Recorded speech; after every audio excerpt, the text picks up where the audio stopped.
Isang dalagang punong-puno ng pangarap, ngunit ang landas ko'y biglang naging mahirap. Sa murang edad ako'y nag-asawa. Akala ko noon ay tunay na ligaya, ngunit ang kapalit ay luha at sugat, masasakit na salita at kamay na marahas. Ako at mga anak ko'y laging nasasaktan, hanggang ako'y napilitang lumayo at iwan. Ngayon ako'y mag-isa, pero hindi susuko para sa limang anak ko.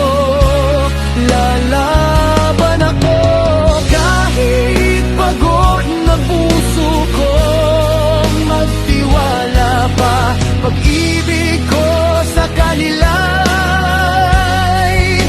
hindi mawawala.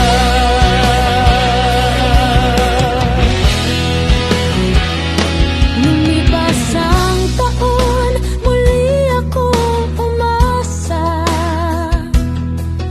May lalaking dumating, laban ako'y tama.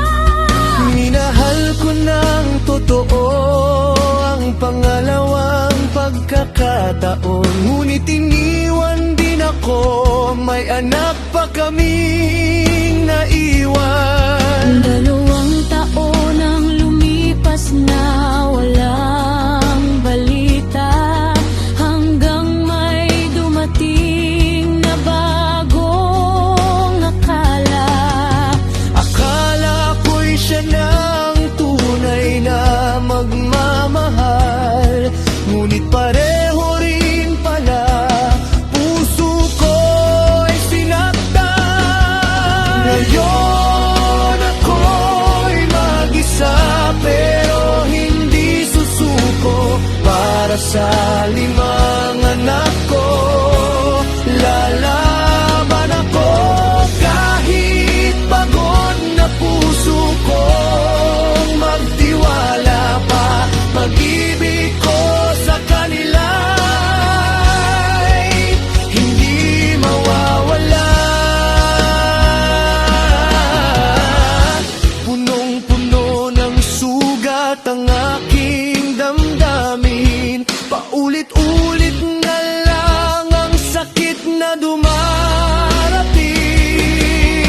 Kaya ngayon sarili no'y aking pinili, At ang kinabukasan ng mga anak kong mahal ko lagi.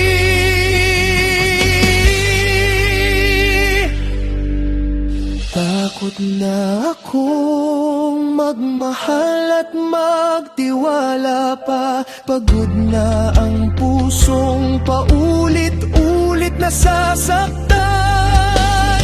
Pero may dahilan pa kung bakit ako lumalaban, dahil sa limang anak ko, doon na lang ang aking pangarap.